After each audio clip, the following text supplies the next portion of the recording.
Jangan pada waktu kampanye, wah berapi-api, ketika ada masalah dia lari. Kalau masyarakat Seruyan terpengaruh dengan euforia banyak politik, maka tunggu kehancuran Seruyan. Itu pesan saya, tunggu kehancuran Seruyan.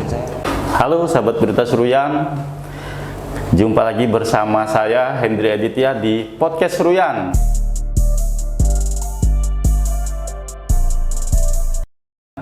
Baiklah, kali ini kita akan berbincang-bincang bersama salah satu senior politik di Kabupaten Seruyan yang sangat familiar sekali di kalangan masyarakat Kabupaten Seruyan. Langsung saja kita sapa beliau, Pak Toto Sugiarto. Ya. Selamat malam, sahabat pemirsa sekalian.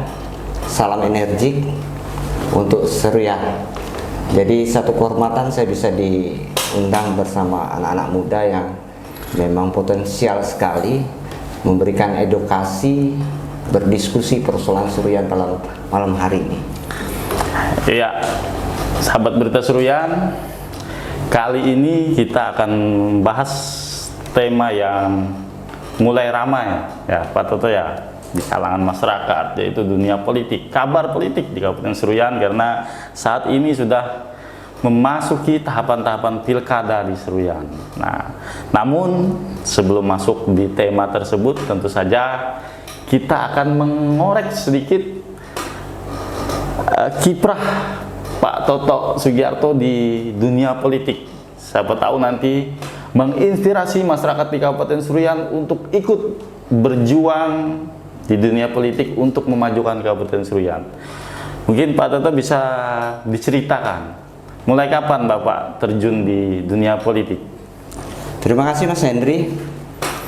Berkarir di bidang politik itu sejak muda sekali, kurang lebih berusia 30-an. Jadi latar belakang pendidikan saya sebenarnya dulu teknik arsitek, tapi di Yogyakarta tidak selesai karena orang tua tidak mampu waktu itu. Kemudian saya mengambil gelar S1-nya di bidang ilmu sosial tentang pemerintahan. Jadi kemudian pada tahun 99 saya bergabung dengan PDI Perjuangan, terpilihnya menjadi anggota DPR di Kota Waringin Timur. Kota Waringin Timur. Waktu itu Seruyan masih bergabung, belum pemekaran dengan Kota Waringin Timur, dan sempat menjabat sebagai Ketua Komisi E waktu itu. Cukup lama ya. Ya. Kemudian maju lagi di 2004. Waktu itu masih belum suara terbanyak, masih nomor urut. Berarti ini ya, masih Seruyan baru-baru pemekaran ya? Iya. Nah, setelah 2004, 2003 itu kan kita pindah karena pemekaran. Iya. Melalui Undang-Undang Nomor 5 Tahun 2022, kita resmi menjadi Kabupaten Pemekaran. Nah, waktu itu dipercaya sebagai Wakil Ketua DPR, pimpinan DPR. Kemudian pada tahun 2004 itu saya dipindah dapil dari dapil 1 ke dapil 2. Di Seruyan nih Bang? Di Seruyan. Di Seruyan. Iya. Jadi ada 4 kecamatan waktu itu ya. Di Hanau, Danau Sembuluh, serta Seruyan Raya. 2004 itu alhamdulillah rakyat percaya. Saya mendapat rekor terbaik se-Kalimantan Tengah waktu itu. Kenapa Pak? Karena saya bisa melampaui kota bilangan pembagi yang mungkin waktu itu harga satu kursi bersekitar 2.500, dapat 3.000 sampai 4.000 suara waktu itu. Zaman itu ya. Nah, kemudian tahun 2009 terpilih lagi. Di Seruyan lagi nih? Ya, di Seruyan lagi. Kemudian terakhir saya sempat di Provinsi Kalimantan Tengah. Nah, sekarang kayaknya saya tidak bisa menghindar, tetap berada di gedung DPR untuk membantu anggota Dewan yang terhormat memberikan saran, pendapat, pemikiran bagaimana Seruyan ke depan. Jadi kalau disebut tenaga ahli atau tenaga pakar atau masuk dalam kelompok tim pakar. Berarti sahabat Berita Suruyan, narasumber kita kali ini bukan orang sembarangan di dunia politik. Ibarat dokter itu sudah dokter spesialis ya Bang ya. Tidak jauh begitu Pak. Jadi ini salah satu inspirasi kita semua yang masyarakat Kabupaten Seruyan yang muda maupun tua. Ayo kita sama-sama bangun Seruyan dengan jalur politik yang positif ya Bang ya. Karena di Indonesia ini kan, di negara kita ini, kalau untuk kita ikut berpartisipasi di negara ya wajib hukumnya ikut politik ya, pesta demokrasi ya Bang ya. Baiklah sahabat Berita Seruyan, itu tadi singkat sekali background Pak Toto Sugiarto. Nah kali ini kita akan memasuki tema tadi, yaitu tema malam ini, figur seperti apa yang cocok menjadi pemimpin di Kabupaten Seruyan ke depan.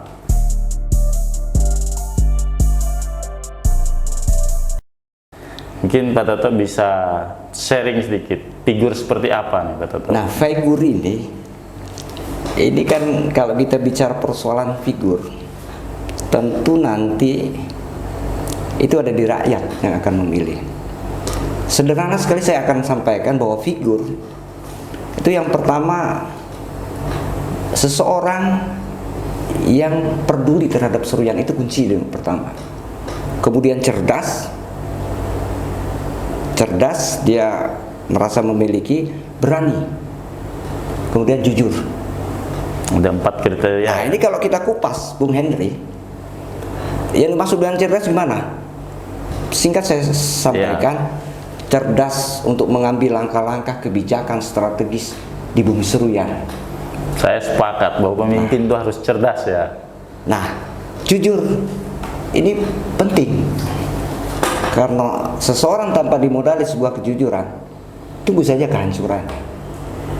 Nah, 2 ini dimiliki. Kalau tidak merasa memiliki terhadap bumi Seruyan, ini juga nggak ada artinya. Maka dia tidak ada nilai pengabdian. Jadi merasa memiliki itu penting. Nah kemudian kalau kita jabarkan lagi, kan ada persyaratan secara umum yang sederhana sekali. Iya. Calon pemimpin ke depan Seruyan harus mengenal dan dikenal. Mengenal dan dikenal ya? Mengenal dan dikenal. Mengenal secara seutuhnya bagaimana Seruyan itu. Kemudian dia juga dikenal. Nah repot kalau calon kepala daerah tidak dikenal. Ini repot ini. Iya, cukup repot ya. Iya, itu Bung Henry. Nah mengenal, kalau saya bahas mengenalin nggak cukup 1 jam. Iya. Dia mengenal bagaimana persoalan Seruyan. Sepakat. Mengenal bagaimana potensi Seruyan. Sepakat itu. Ya kan? Iya. Mulai biografi, gambaran umum Seruyan seperti apa, mengenal bagaimana pengembangan ekonomi Seruyan ke depan, mengenal sistem pemerintahan Seruyan itu seperti apa. Nah ini perlu buat seorang calon bupati. Kebetulan saya belum mencalon Mas. Tapi kalau disalonkan, insya Allah siap. Tapi saat ini kan Pak Toto kan kader partai. Seandainya nanti ada penugasan partai gimana nih Pak Toto? Oh, kalau sebagai kader partai, tapi saya belum mendaftar ini. Iya. Saya akan lihat dulu lah. Kalau dicalonkan tidak ada kata tidak siap. Harus siap ya. Harus siap dengan segala kekurangan dan segala kelebihan gitu. Nah, melihat Seruyan itu seorang calon harus mampu memaparkan di tengah publik. Ini loh potensi Seruyan. Ini loh masalah Seruyan. Kan begitu? Iya. Nah, bagaimana dia mengambil langkah-langkah kebijakan strategis ketika bicara potensi? Bagaimana dia akan menyelesaikan persoalan-persoalan di bumi Seruyan kalau dia tidak tahu persoalan Seruyan? Iya, sepakat gitu. Nah, itu. Jadi ibarat kita mau kenal cewek nih Pak ya. Kalau tidak kenal lebih dalam, tunggu saja kehancurannya ya. Jadi kalau kita nggak kenal, bagaimana mungkin dia akan sayang? Iya, benar. Nah, rasa memiliki itu adalah rasa sayang terhadap bumi Seruyan. Begini Pak Toto, kita mulai masuk ke dalam nih Pak Toto ya. Oke.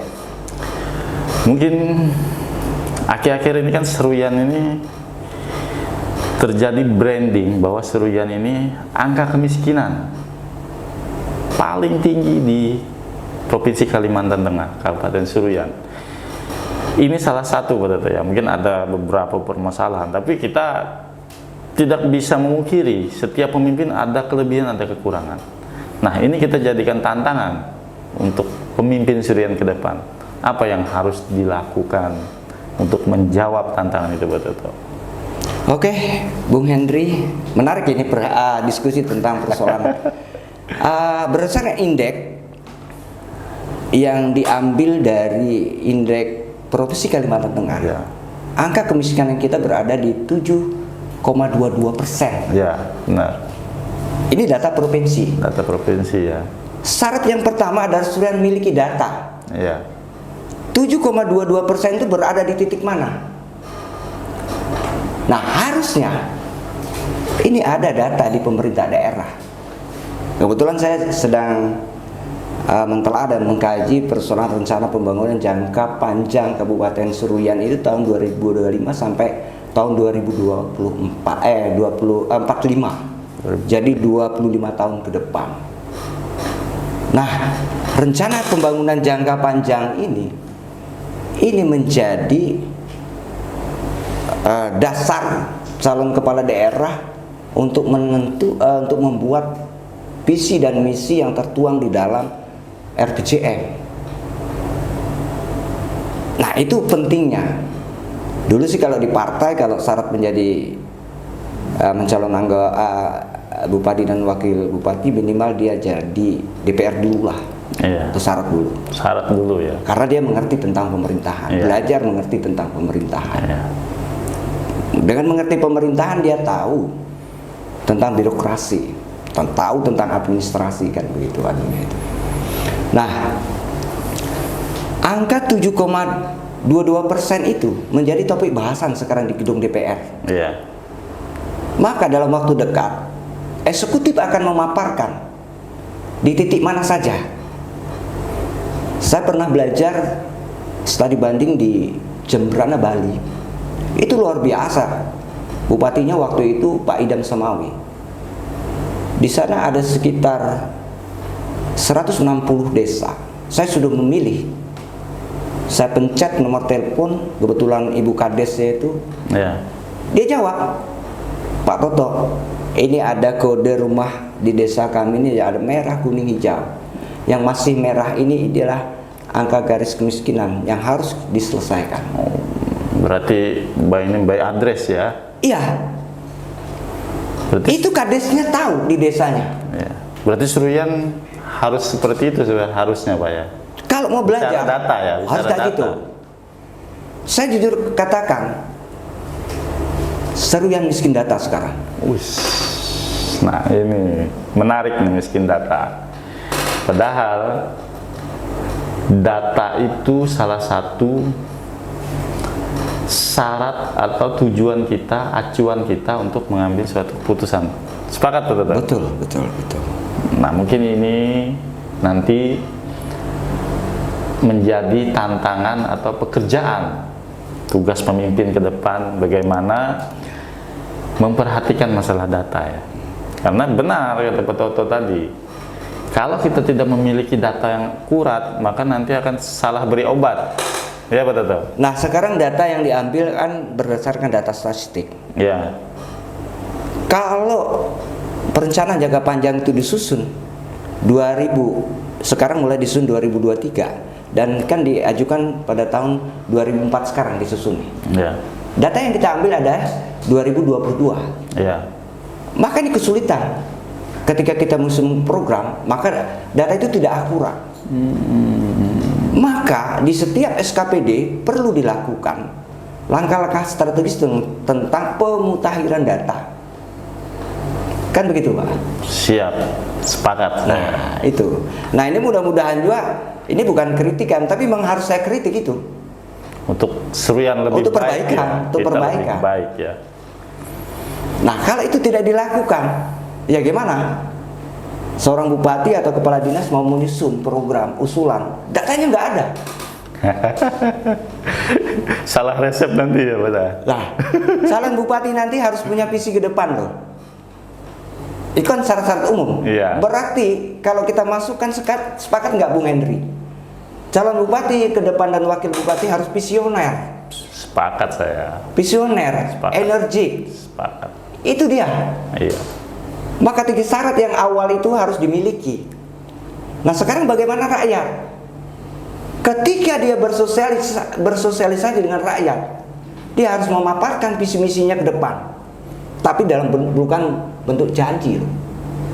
Langkah konkret ya. Langkah konkret. Benar. Lah, saya pikir semua calon itu baik.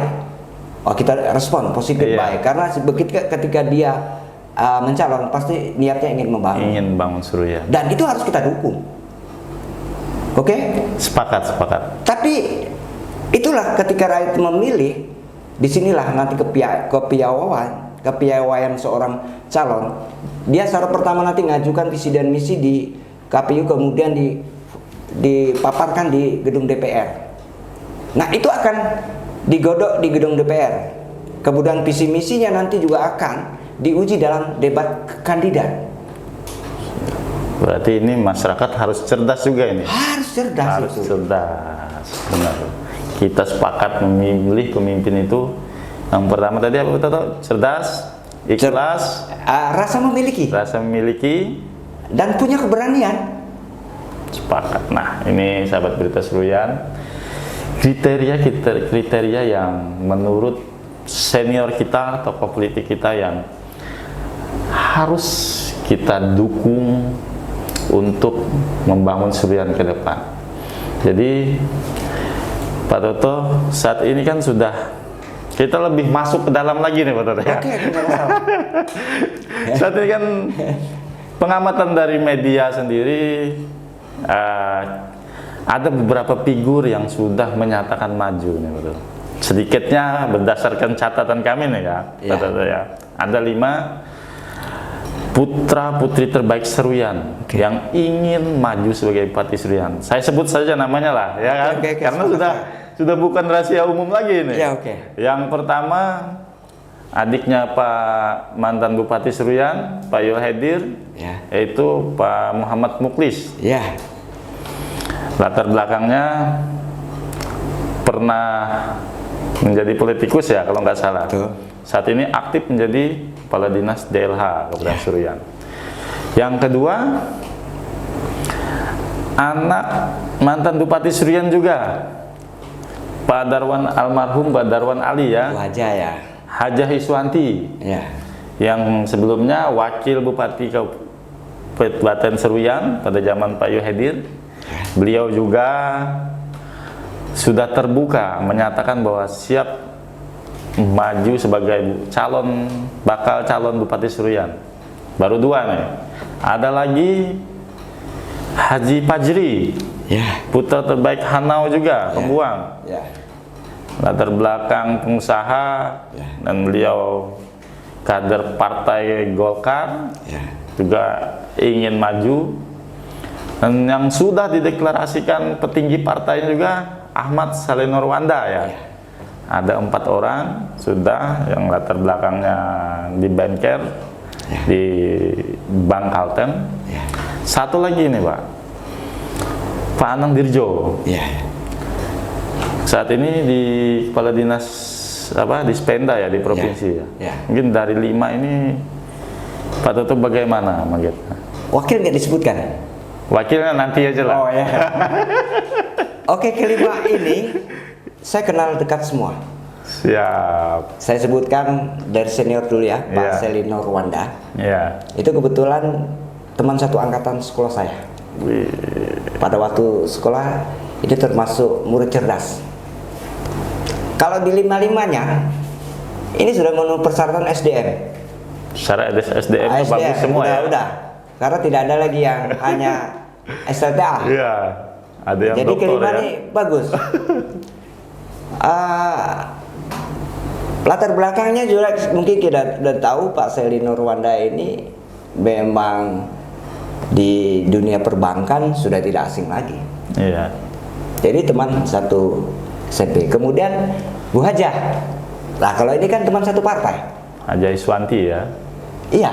satu partai. Nah, kebetulan saat ini beliau menjadi wakil ketua di DPC PDI Perjuangan. Nah kemudian Pak Haji Fajri. Iya. Nah, selain Pak Wanda itu adik-adik saya semua. Karena dia umurnya di bawah saya. Junior ya. Ya, itu sahabat dan teman baik juga. Beliau berlatar belakang pengusaha, juga punya SDM. Iya. Jadi kalau tadi Bung Henry sebutkan ini adalah kader terbaik, saya sepakat. Itulah aset Seruyan. Kalau bisa aset ini muncul lagi, yang lain. Yang Sehingga lain. kita tidak kekosongan kader untuk memimpin ke depan. Masyarakat punya pilihan. Ada nggak juga yang ya? belum disebutkan? Pak Anang Dirjo. Wah ini luar biasa juga. Iya. Putra asli Seruyan juga, pernah berkecimpung di camat, kemudian terakhir menjadi kepala dinas pendapatan ya Iya, di Provinsi Kalimantan Tengah. Wah luar biasa. Kalau Berarti dulu, iya dari SDM-nya terpenuhi semua nih. terpenuhi semua. Iya kan? Iya. Nah, ini saya katakan, ya tidak ada alasan untuk kita tidak dukung kader-kader terbaik Seruyan ini. Iya. Nah, kalau sekarang ini kan bakal calon aja belum, Pak? Iya, benar. Nanti kalau resmi partai mengumumkan keluar rekom itu bakal calon. Kalau sampai di KPU baru itu calon. Berarti ini tidak menutup kemungkinan ada kader yang tersembunyi yang nanti akan muncul. Tidak menutup kemungkinan kan? Boleh itu kalau Bung Henry. Ya, Karena ini masing-masing yang menyatakan siap maju ini kan belum terima rekom partai ya kan? Belum. Jadi teori kemungkinannya semua bisa terjadi. Teori kemungkinan semua terjadi. Jadi kalau kita bicara pencalonan tidak lepas dari gedung DPR. Siap. Berarti ada beberapa partai politik, hanya ada partai politik yang bisa tanpa koalisi. PDI Perjuangan dengan Golkar. Kan itu anu. Iya. Sisanya silakan gabung. 5 kursi pasti lolos. Nah, ini kita harus bangga karena kader kita muncul gitu. Tadi Pak Muhammad Muhlis di samping pernah juga menjadi politikus, itu pernah satu kantor juga waktu DPR Kabupaten Seruyan, sama kemudian menjadi kepala dinas lingkungan hidup. Jadi semua punya potensial semua. Track recordnya jelas semua ya. Jelas semua. Nah, jadi dengan track record itu tentu masyarakat bingung nih betul. Kemana yang cocok ini? Jadi syaratnya tadi kan masyarakat harus lebih jeli ya, memimpin Seruyan. Nah itu dia. Edukasinya nanti kan pada saat itu kan diberikan kesempatan bersosialisasi, baik melalui dialogis maupun monologis. Melalui media ini bisa. Kalau Bung Henry berkenan mengundang mereka, berikan untuk edukasi, dia menyampaikan paparan visi misinya 1 jam. Saya sudah ini Pak, sudah ada beberapa komunikasi calon-calon, cuman lagi belum ada waktu lah. Tapi kita sudah berusaha. Kalau peluangnya semua sama, tinggal bagaimana strategi penyampaian di tengah publik, mampu meyakinkan atau tidak, kan gitu. Visi adalah sebuah hayalan, kemudian cita-cita itu mimpi. Visi itu adalah sebuah mimpi ke depan. Cuma kalau visi itu mimpi tidak pada waktu tidur loh. Kalau mimpi pada waktu tidur, maka igawan yang kita dapat. tapi kalau visi pada waktu bangun, mimpi pada waktu bangun, maka visi yang kita akan dapatkan. Baik, Pak Toto. Kita harus selalu optimis ya, harus bangga dengan Seruyan. Seruyan banyak potensi Namun memang ada beberapa yang belum tergali lebih maksimal oleh pemimpin-pemimpin sebelumnya. Mungkin bisa diberi bocoran ya sedikit Pak Toto ya, untuk para putra-putri terbaik Seruyan yang ingin menjadi Bupati Seruyan itu kira-kira potensi apa yang urgen sekali, yang harus itu yang harus dikembangkan di Seruyan. Jadi yang pertama ya Mas ya, makanya dari awal sederhana saya katakan dia ngerti persoalan Seruyan, persoalan sosial dia harus tahu. Belakangan ini terjadi konflik-konflik sosial. Berarti kalau konflik sosial, ke depan harus ada kejelasan, jaminan kepastian hukum. Kita harus sepakati itu. Maka pemimpin harus adil antara rakyat dengan pengusaha, itu sama-sama rakyat. Benar. Tidak ada berpihak. Kepastian hukum artinya jelas, regulasi yang diciptakan pemerintah daerah itu jelas, tidak bertentangan dengan hukum yang lebih atas. Benar. Nah, transparansi harus jelas. Terbukaan Loh, ini kalau saya pikir ke depan berat tugas bupati loh, kepala daerah berat loh. Gitu betul. Saya tidak menakut-nakuti. Siap mental nggak kelima orang ini? Benar. Siap mental nggak? Artinya bupati yang berani menghadapi masalah, bukan calon bupati yang lari dari masalah. Sepakat. Itu dia. Kita beri aplaus dulu lah buat narasumber kita. Kan harus gitu. Benar. Jangan pada waktu kampanye, berapi-api, ketika ada masalah dia lari. Nah itu yang maka saya katakan tadi, harus jelas visi dan misinya.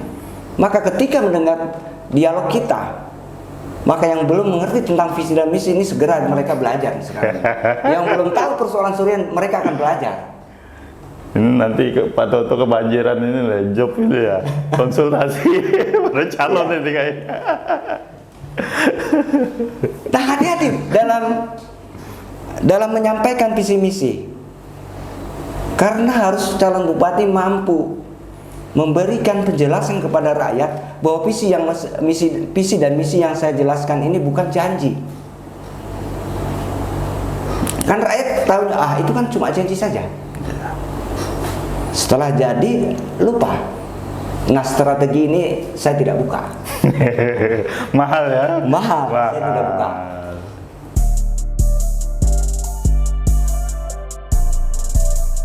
Oke, sahabat Berita Seruyan, kali ini kita kembali masuk membahas sisi-sisi politik. Salah satunya kesiapan dana nih Bang. Seberapa besar pengaruh dana merubah pola pikir, merubah pilihan rakyat di Pilkada Seruyan? Nah, kalau kita bicara pola pikir rakyat, ini kan yang ngajari para politisi juga sebenarnya. Maka tidak lepas dari persoalan biaya real, kemudian money politik. Jadi kalau kita bicara persoalan money politik, di mana sih money politik itu terjadi? Jadi money politik itu terjadi di mana daerah SDM rakyat itu rendah, di mana angka kemiskinan rakyat itu rendah, disitulah money politik terjadi. Ini baru saja kita selesai legislatif ya. Iya benar. Jadi waktu itu saya tidak sempat bicara persoalan money politik. Kemudian waktu itu saya terlambat menghadiri undangan cendekiawan Muslim ya, himpunan cendekiawan Muslim yang kebetulan di gedung DPR waktu itu. Bicara persoalan politik legislatif. Nah, money politik itu kan sebenarnya dilarang oleh undang-undang. penerima dan pemberi itu sama-sama dapat hukuman. Jelas ya, aturan. Jelas. Tapi kalau kita bicara dari fakta hukum, tidak ada money politik. Karena tidak ada laporan yang diangkat oleh Panwaslu maupun Iya. Banwaslu. Kemarin nihil, Pak. Jadi tidak ada efek jerah. Saya berkelakar kalau demikian. Saya bilang kalau pengawas itu nggak salah Pak. Pengawas, Panwas, dia tugasnya ngawasin saja. Iya, ngawasi ya. Harusnya ditambah Kecuali itu diganti. penindakan ya. Diganti Komisi Tindak Pidana Pelanggaran Pemilu. Nah itu baru. Iya toh? Kalau Banwaslu badan, ya ngawasin saja, dia mau money politik, ngawasin saja. Yang penting kan nggak ada laporan. Loh, siapa yang mau lapor? Iya, benar. Pemberi dan penerima sama kok. Sama, bahaya juga ya. Ya kan? Lah, kos yang dikeluarkan. Ya, saya sepakat. Partai politik mikir kalau dagang sapi sekarang. Karena dia butuh calonnya diusung itu menang. Kos yang dikeluarkan adalah alat peraga, Ya, dana saksi, iya. baliho, banner, itu yang Kegiatan, dikeluarkan. ya. Dana sosialisasi, ngumpulkan orang banyak, makan minum, Benar. ya itu pasti. Pasti. Nah, kalau bicara money politik, itu nggak ada, tapi itu terjadi. Nah, faktanya begini. Kenapa teman-teman anggota DPR yang terpilih tidak ada satupun yang mencalonkan? Kenapa, Pak? Mikir. Karena sudah Saya bilang support hanya dulu ada ya. satu yang berani. Siapa Pak Toto? Tapi saya tidak menyebut personnya. Ada satu yang berani. Satu orang yang memastikan kalau dia mencalon bisa terpilih. Maka jabatan pimpinan DPR, anggota DPR dia lepas. Kecuali undang-undang itu dirubah bahwa politikus itu tidak mengundurkan diri. Cuti, Birokrasi tidak mundur. Nah, itu peluangnya, wah itu ramai itu calon bupati ramai. Masih banyak lah. Iya, Jadi itu ramai. Jadi betul toh dengan kondisi money politik ini kan dengan di grand design pelakunya kan kita sepakat di politikus ya. Ya. Di grand design apa yang harus disaring atau dilakukan masyarakat Kabupaten Seruyan dalam menentukan pilihan? Berbagi pengalaman saja. Saya pada waktu ditugasin partai untuk kampanye. Money politik terjadi. Tapi ada beberapa desa yang saya coba tidak menggunakan money politik, itu bisa menang. Itu dipilih ini tadi betul? Dipilih ini tadi. Berarti masih ada cikal bakal desa-desa masyarakat kita nih yang sebenarnya tidak terpengaruh ya. Jadi begini, waktu itu saya ada lelucon. Saking saya bingungnya memberikan edukasi pada rakyat, merubah politik rakyat. Yang penting pada saat pemilu legislatif pun pilkada, kalaupun Bapak Ibu sekalian tidak bisa menolak money politik, melakukan money politik, yang penting tidak berbohong. Oke? Karena agama manapun itu melarang kita berbohong. Misal contoh, Bung Hendri, kita berdua ini mencalek ya, atau ada beberapa lagi. Iya. Money politik kita lakukan. Semua caleg money politik. Serangan pajar semua. Serangan pajar, serangan bawah tanah, serangan siluman, itu apa namanya, mengenai serangan money politik ya. Jadi saya bilang, kenapa kau harus tidak berbohong? Misalnya si A ngasih 100 nih, Iya. si B ngasih 200, si C ngasih 300, si D ngasih 400. Itu ambil aja keempat-empatnya, saya bilang. Coblos semuanya. Nah, bayangkan Bapak, saya bilang Ibu kalau memilih hanya salah satu di antara 4 ini, berarti Dosa atau ya, betul. milih yang besar 400.000 ya. Ini kan berdosa. Kalau kebetulan habis pencoblosan Bapak Ibu meninggal dunia, itu malaikat nggak tanya lagi siapa agama, siapa kamu. Oh, kamu berbohong ini. 3 orang dibohongi. Itu langsung, itu kepala benjol saya bilang. Sama malaikat langsung ketok gitu. Tapi ini bercanda saja. Iya. Nah, saya tidak tahu konteks pilkada ya. Konteks pilkada. Berapa nilai money politiknya? Nah, itu yang berpikir. Tapi nggak ada gunanya money politik. Dan ini tidak bisa saling salah menyalahkan. Maka tugas partai politik manapun hari ini memberikan edukasi pada rakyat seperti itu. Saya bilang, ini ada satu desa yang tidak saya sebutkan. Ya. Ini ada jalan 10 km. Bapak nikmati itu money politik, saya bilang. Kumpulkan duit money politik itu untuk mengganti, memperbaiki jalan ini akan mampu. Alhamdulillah desa itu menang. Kalau Bapak lakukan lagi money politik ini, maka 10 tahun mulai dari sekarang tidak akan pernah selesai. Bapak akhirnya hidup dalam segala penuh dengan keluhan. Bujur juga kata Bapak. Jadi rapilah bahasanya nih. Nah kemudian untuk kemenangan itu memang tim juga mempengaruhi. Infrastruktur di lapangan juga mempengaruhi. Segala lini ya. Kemudian makanya dikenal tadi saya bilang. Mengenal dan dikenal. Yang kacau, tapi jangan patah hati. Berkecil hati jangan. Buat calon bupati yang belum dikenal, segera lakukan pengenalan. Kan gitu, Ya? Sosialisasi. Wah, ya. Mungkin sahabat Berita Seruyan, kita berada di ujung perbincangan kita kali ini. Tentu saja kita beri kesempatan kepada Pak Toto untuk memberikan pesan dan kesan pada masyarakat Kabupaten Seruyan untuk menghadapi Pilkada Seruyan. Silahkan, Pak Toto. Terima kasih Bung Henry, menarik sekali. Mudah-mudahan apa yang saya sampaikan tadi ini menjadi pembelajaran kita bersama, dan kita ini sebenarnya Pak Henry sama-sama belajar juga. Siap. Jadi karena ilmu itu harus kita pelajari, kita tuntut.